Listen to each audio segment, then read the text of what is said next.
Well,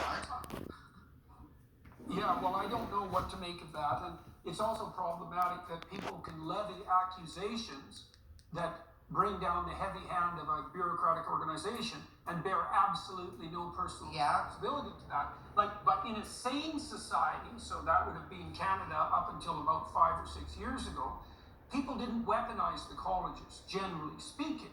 You know, professionals weren't afraid of their regulatory bodies, because generally the only people who complained were either people who were clearly disturbed, you know, in some fundamental sense, or people who had legitimate reason to believe that they had suffered harm as a consequence of unprofessional behavior on the part of a lawyer or teacher or physician or psychologist.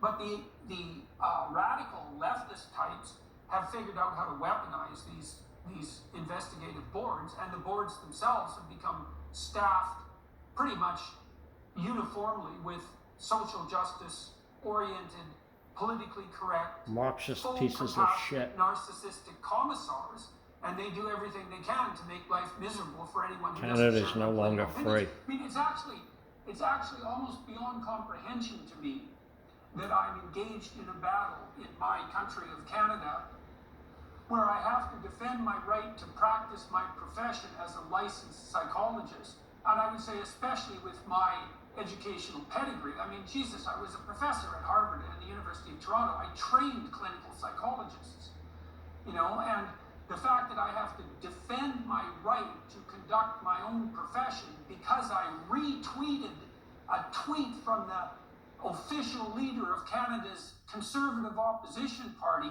and criticized Justin Trudeau and have made, at least upon occasion, conservative political pronouncements. The fact that that has now made me subject to heavy-handed punishment and investigation by a government-sponsored regulatory board it's absolutely incomprehensible. It's evil. So that's also, I would say, difficult emotionally,